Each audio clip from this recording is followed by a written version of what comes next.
અમરેલી તાલુકાના ચાંદગઢ ગામે વન વિભાગના ટ્રેકર પર હુમલો કરનાર સિંહણ ગામમાં ઘૂસી જતા ગ્રામજનોમાં ફફડાટ ફેલાયો હતો। ગઈકાલે ટ્રેકર ગોહાભાઈ પર હુમલો કર્યા બાદ સિંહણ સારવાર માટે ખસેડવામાં આવી હતી। ત્યારબાદ વહેલી સવારે સિંહણ ચાંદગઢ ગામમાં ઘૂસી જતા વન વિભાગની ટીમ તાત્કાલિક ઘટનાસ્થળે પહોંચી। શેત્રુંજી વન વિભાગની ટીમે ઝડપી કાર્યવાહી કરી સિંહણને ટ્રેન્ક્યુલાઇઝ કરીને પાંજરે પૂરી। સિંહણ પકડાઈ જતા ચાંદગઢના ગ્રામજનોએ રાહતનો શ્વાસ લીધો હતો।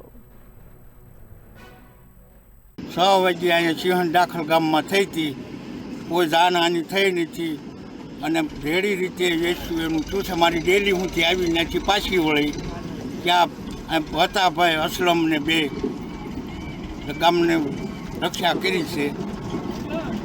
અત્યારે સિંહણને લઈ ગયા છું?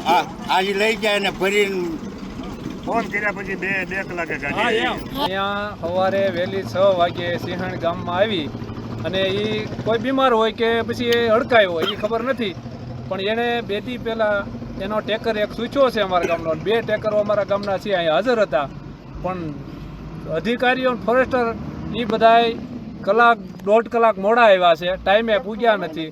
અને પછી એ એમ કે ગામને આઘા વયા હતા, નામ વયા હતા, ગામમાં ઘરી ખસોડા કોકને ખાઈ ગયો તો ક્યાં હતા? મંદિર સુધી તો ગઈ, રામજી મંદિર લગી તો આવ્યા હતા તો ટાઈમ હું અચાનક કેવી દઉં ગામમાં એ એમ કે છે કે અમારી જવાબદારીમાં તમે વયા જાઓ। 1.5 કલાક પહેલા કોઈ હતું નહીં તો એ ક્યાં ગયા હતા?